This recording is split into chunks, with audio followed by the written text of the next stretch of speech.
It's almost Valentine's Day. Oh no! What, you're not excited? For us singles, Valentine's Day is kinda the worst thing ever. Just a reminder that we don't really have anyone to spend our time with, and for some of us, it's a reminder that we never really learned how to achieve this. But that doesn't mean we can't try. In this video, we'll be going over some dating advice. Most of it will apply to any identity, straight, gay, trans, relationships of any type. It's a very dense video. I don't want to waste your time. Just 20 minutes or so of the actual best advice I've ever read. You can't stop our love! But before we dive into it, I want to announce a special upcoming live stream. February 14th at 5 p.m. Ohio time, a date with candles. Yep, it's your chance to show what you've learned from this video.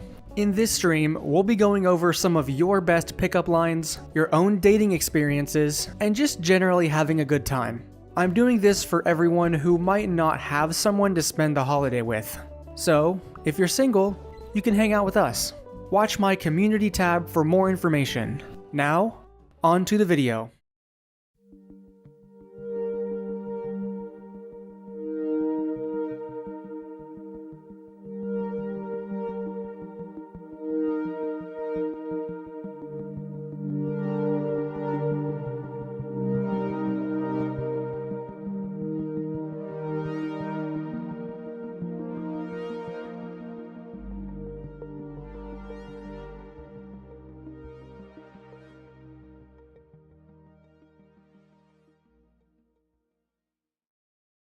Right off the bat, I need to say something super important. For most of us, I think the main problem is we're just too anxious and we don't want to put ourselves out there. That's like the main issue. If we can't get past step one, how can we expect to be able to implement any of this advice? We can't. You will be anxious, but remember, your date is in the exact same boat. So if you're someone who prefers not to overthink it, the one piece of advice I have for you is to just be yourself. It really is the most important thing you can do, if you want to find a partner who you actually enjoy talking to. But if you do want to hear some specific advice about what to do and what not to do, then feel free to stick around. First of all, is dating harder for guys than it is for girls? Yes, but actually no. It's riskier for girls, harder for guys. You know what else is harder? Imagine if ninja got a load. In all seriousness, girls have to be more careful not to accidentally end up with someone physically abusive or a stalker. Because of this, guys will have a harder time breaking down those walls and convincing a girl they're not either of those things. So both men and women have a more difficult time than the other, just in different ways. But a relationship doesn't always start out this way. Many women think it's 100% the man's job to make the first move. For that reason, they assume if a man isn't walking up to them, he's not interested. More often than not, he does hold some interest, he's just too anxious about it and afraid to make a move. But because a lot of women, because a lot of women think the man has to make the first move or it doesn't count, they end up settling for a more passive role, which often leads to the exact same situation they were trying to avoid. Men are usually the ones blamed for this miscommunication during or after the first date. But if you're a woman and you see a guy that you like, seriously, don't be afraid to just ask him. You set the parameters for the relationship early on, which gives you more control over how it plays out. As a guy, I think a lot of us would love to go on a date where we didn't have to do 100% of the thinking and planning. Of course, this doesn't describe every relationship, and approaching it this way won't work for everyone. But if you know a guy who's single, there's almost a 0% chance he won't entertain the idea of a date with you, even if he's just bored that night and wants someone to hang out with. If you're new to dating like I am, you need to keep one thing in mind, especially if you're a dude. Remember that you have worth. I think men often find themselves in situations where they're constantly trying to impress the other person, even if it hurts them. But a relationship is a two-way street. You have to try not to view a relationship as a goal to be earned. but a mutual agreement. If you don't find what you're looking for, or she expects too much from you, you have no obligation to stay. Of course, this goes both ways, but I think a lot of times, men are too anxious to start because they think that they'll have to devalue themselves as part of the process. It might be a subconscious thing. You shouldn't have to piss your pants being anxious just to try to be happy. You're trying to carry the weight of the date on your shoulders, but you really don't have to. You're not kissing the feet of somebody else. If you approach dating like that, your anxiety will never go away and it will always prevent you from putting yourself out there. But if you remember that you're a human being too, you deserve happiness too, you kind of have to be a little self-absorbed. It sounds weird, but you can't completely destroy your ego when you're trying to get a date. You have to remember that this other person is looking for someone good and you can be that good person. So don't devalue yourself. Don't sacrifice your own happiness just to be in a relationship, because if you do, you will never find one. Before you go on that first date, keep in mind that everyone dates for different reasons. They have different priorities. Nowadays, the purpose of dating is more to just enjoy each other's company, with less of a focus on getting married, having kids right away, etc. Nowadays, it's more similar to making traditional friendships. All the more reason to focus on their personality rather than their looks. That is to say, make sure you know what you're looking for before you set off. And treat every date as a learning opportunity, especially your first few dates. You're gonna make dumb mistakes, it's fine, it happens. But it's not just about having kids or not having kids. Sometimes, people arrive on the first date with wildly different expectations for the first night. Remember that people often have different ideas for how dates should go, and don't be caught off guard if your date doesn't want the same thing you do. You might be a girl wanting to sleep with him on the first night. There are plenty of girls like that out there, but she might incorrectly assume, if she's on a straight date, that the man wants to do it right away too, because of this stereotype. You never know. He might have been sexually assaulted in his last relationship, and it's a really touchy subject for him. He's probably going to want to wait a long time before he does anything with you. The point is, you can never just assume your date wants the same thing you do because of whatever gender they present themselves as. This goes both ways. If you're a guy and you think the date went well, don't just jump right in and expect sex. But don't be a wet blanket either. She might be someone who's confident enough to just ask for it herself. Don't assume. Maybe she's totally down for it, maybe she is totally not. What's important is listening to your date during the actual date and picking up on the cues. It takes practice, but you'll get better at it. Another reason to really understand yourself before you start is so you can narrow your search. Are you looking for someone who prefers quiet spaces like you do? Quiet, please. Hang out at the library or at coffee shops. Don't bother going to a bar if you're looking for someone who enjoys the quiet, because they won't be there. That said, maybe you are a little rambunctious and you need someone with high energy to keep up with you. You can probably find them at a sports game or at a bar. In my opinion though, you shouldn't take any of this too seriously. Approach the dating world as fun, not as a chore. This isn't a stupid presentation you have to give in class. This is someone walking up to you and starting a conversation about Warhammer, you know? You have to think of it like that. Just treat it like a fun excursion and nothing more. Don't expect your partner to be the one. You're just two friends hanging out. And if you hang everything on this date, you are not gonna have fun. If things go well, you can start seriously flirting. But when you start, you should just treat it like you're two friends. At least that's, in my experience, been the best way to start a conversation with someone you're trying to flirt with. Really don't come on too strong. I don't like to take anything too seriously because when I do, my anxiety really gets in the way and I overthink every little action I perform. A lot of people our age don't put themselves out there because they think online dating never works, or they might think the opposite. People don't meet each other in real life anymore. Ideally, you will try a mix of both. Download a few apps and try to get a few matches. But at the same time, you should be going out there and finding people to hang out with in real life. This doubles your chances of finding someone, and if one avenue doesn't work out, then the other one probably will. Should you use pickup lines? No. Absolutely not. Pickup lines are corny as fuck. Do you have an extra heart? I think you just stole mine. They say dating is a numbers game, so can I have yours? Oh, I would take you to the movies, but they don't let you bring in your own snacks. Okay, that last one is actually not bad.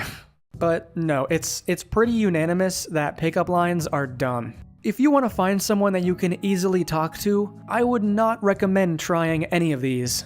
Maybe you can slip one in during the middle of a conversation as a way of flirting, but don't start out the conversation with one of these.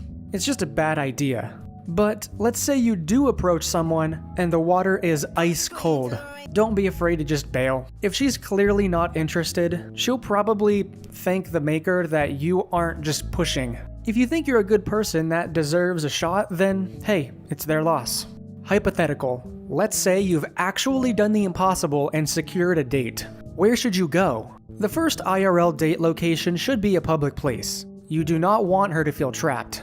But also don't pick a place that's overly ambitious or uncomfortable for you. A loud bar is going to make it hard for you to hear each other. If it's a nice day out, consider going on a walking trail in the nice part of town, with plenty of people around. Or, if you found a new coffee shop that you really enjoy, by all means take her there. Bringing a date to a place that you specifically like gives you a natural way to start the conversation. Also, picking a low-key place will calm your nerves. You will not be out of your element for this date. Really put some thought into the location. Once you've decided that, you need to decide what the date should entail. Don't ask your date to decide what they want to do. Show some confidence by suggesting a few places. Even if you don't end up going with the thing you suggested, that's okay. Date with intention. When you say, I don't know, what do you want to do? You might think you're just being nice, but you might come off as apathetic. It's also a great way to casually suggest the idea of a date to one of your female friends. Oh, you like coffee? There's a new coffee shop not far from us if you want to go sometime. Could be interpreted as a date, maybe just talking. It's a good entry point. Be careful not to put her in a position where she has to rely on you to drive her home, especially if this is someone you just met. Bonus points if you hang out in a public place that's within walking distance from both you and your date's houses. If the date isn't going that well and you both want to end it early, you can comfortably make up an excuse to do so. This is also another way for her to feel more relaxed about the date. Before you go, you should call or text to confirm at least an hour before it happens. This tells both parties that no one is flaking tonight. Who knows, maybe she changed her mind and isn't really in the mood to go out anymore. No problem, no one wasted their time being stood up. And if she confirms and sounds excited, that might put you at ease. If she's actually excited for the date, you don't have to put on the theatrics to impress her. If you're texting your date, you should use emojis. Emojis are actually great to avoid awkward miscommunications. A hello text reads a lot differently than a hello. Plus, if you're anything like me, you tend to overanalyze all communications. So sending your partner a corresponding emoji that accurately describes your enthusiasm for the date, this will confirm for them that yes, you are actually excited. Now when you're on the date, you should ask open-ended questions. Where did you grow up? If you're in school, what kinds of classes do you take? What's the worst professor you've ever had and why? You ever heard of like ectoplasm? Try to avoid asking simple questions that can be answered with yes or no. You gotta keep that conversation interesting. And you should be confident, right? Well, yeah, about that. Y'all know, hold on, wait. Y'all know. Overconfidence is much worse. Yeah, you want to be confident, but try to find an opportunity on the first date to show a tiny bit of emotional vulnerability. Maybe tell a story that involves something embarrassing that you did. I am morbidly obese. I have no references, no work history. Don't dwell on that part of the story by all means, but mentioning it will signal to her that you're not just making up stories and putting on a show. Girls are smarter on dates than you give them credit for. They are locked the F in. If you try to put on a lot of false confidence, they'll sniff it out in a second. Okay, so don't be too confident, but don't be a wet blanket either. How do I find the perfect balance? If you're in the friend zone with one of your female friends, bring up the conversation of dating and ask them for advice. I've been good friends with a lot of straight or bisexual women that I've worked with, and we always had fun asking each other dating advice.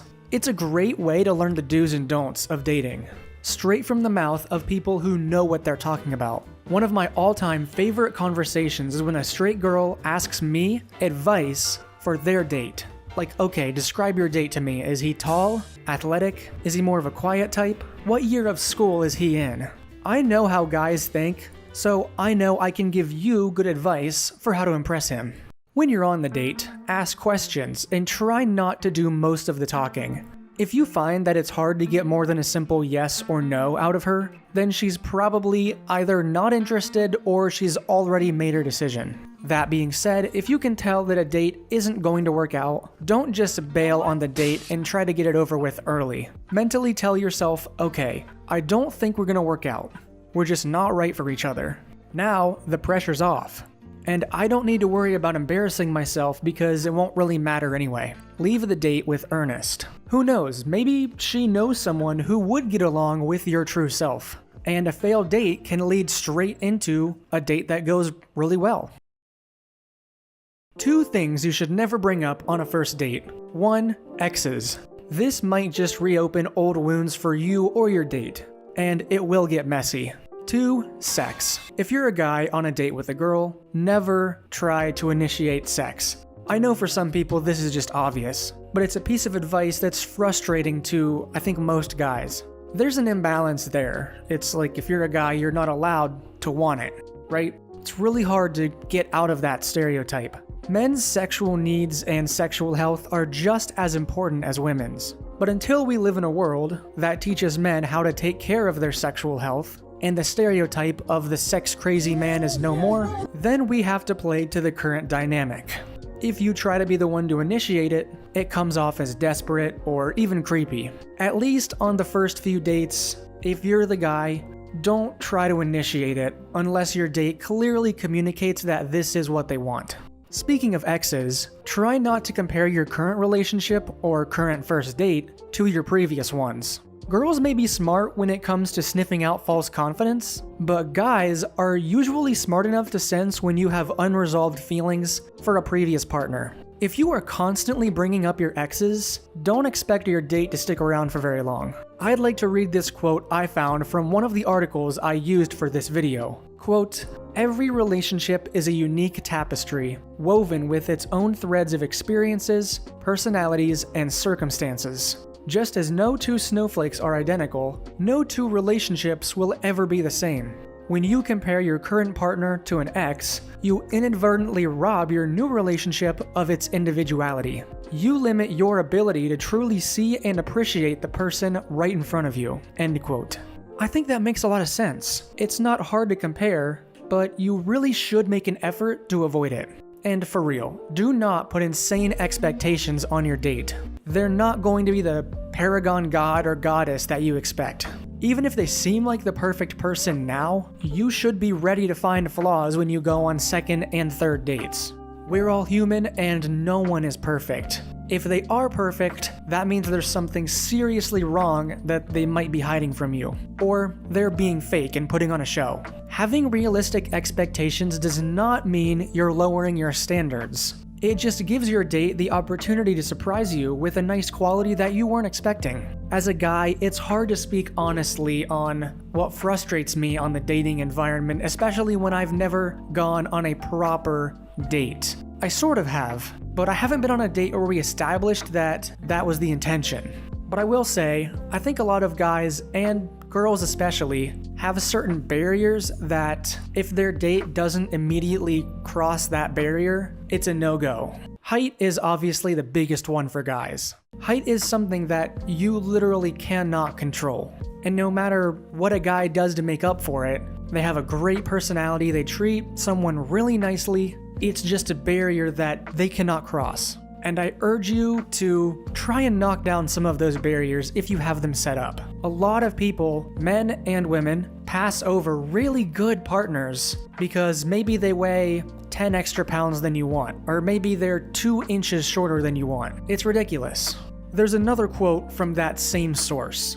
Quote, "Dating is a learned skill. We have all been fed a steady diet of rom-coms and fairy tales that have given us a false narrative about how love is supposed to happen for us. This causes dissonance and frustration when it feels like we need to work to find our person. If you approach dating with curiosity and see it as a venue for self-growth, you can build relational skills that will aid in your dating life and impact every other person you interact with, including yourself.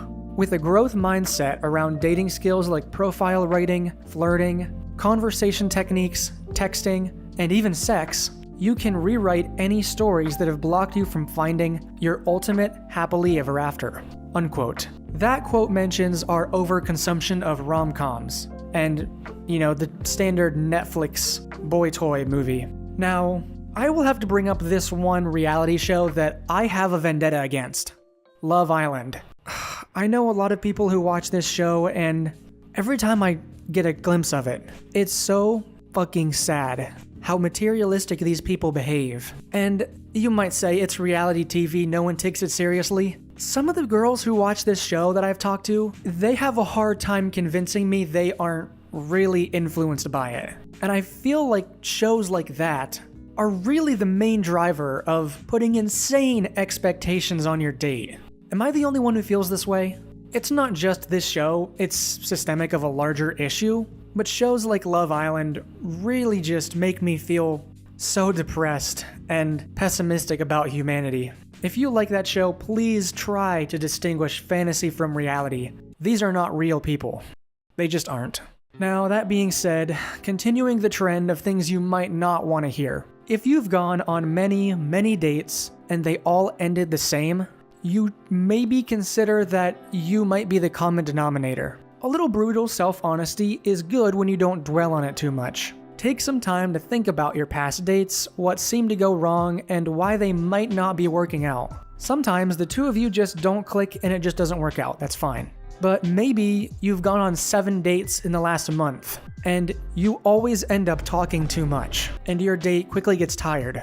Consider letting them take the reins of the conversation for a little bit. Or maybe your expectations for perfection are just too high. The point is, if you've been on so many dates recently and they have all not worked out for the same reason, it's likely that there's something you're doing that's either scaring the date off or making people immediately decide that you're not worth the trouble. Like I said, a little brutal self-honesty and examination is healthy. Lastly, remember that your date is feeling immense pressure to make a good first impression. If he makes a mistake, or if he says something that might be a red flag, try not to immediately assume you understood him correctly. I know a lot of guys who go on dates and it didn't work out because they were kind of awkward, maybe the first couple interactions or exchanges with the date, and they immediately assumed, oh, he's a creep. He might just be anxious and he feels like he can't be his true self because he really likes you and he wants to impress you. A red flag is a red flag, by all means. But if it's a yellow flag, ask him to clarify first. Oh, Patrick Bateman is your favorite fictional character? Red flag. Oh, you said Patrick Bateman is your least favorite character. Okay, I misheard you. He might have just stumbled over his words. I fucked that. Bro, damn. This is obviously an extreme example, but I'm trying to make the point that a lot of guys are just awkward on the first date, or they say something stupid because that's just how it works. And what you might perceive as a red flag or an ick will probably go away after the first time. Now, that being said, actual red flags might include them being rude to their waiter or waitress, a lack of empathy, or only locking into the conversation when the topic of sex comes up. Those are usually bad signs, and you should 100% avoid them. Green flags might include him talking about his family, or he has a good sense of humor, meaning he knows how to process awkward emotions and express them in a healthy way, and he doesn't completely take over the conversation. Those are all green flags, and that's usually a good sign that your date is a pretty decent person. Now, that was a lot. I'm someone who often gets overwhelmed with too much information, so really take some time to digest everything we covered here. Hopefully you'll be able to use some of it in time for Valentine's Day. And I think that just about wraps it up. Remember the live stream on the 14th, 5 p.m. Ohio time. You don't want to be late for your date. Remember, if you'd like to support the channel, we have a Patreon where you get exclusive benefits. Also, as a reminder, my second channel is up right now with all of my sex education content. So if you want some videos that are slightly more adult oriented, you can go there. So thank you everybody so much for watching. Drop your dating advice in the comments. We can all help each other out. So yeah, thank you for watching. I love you all. Good night.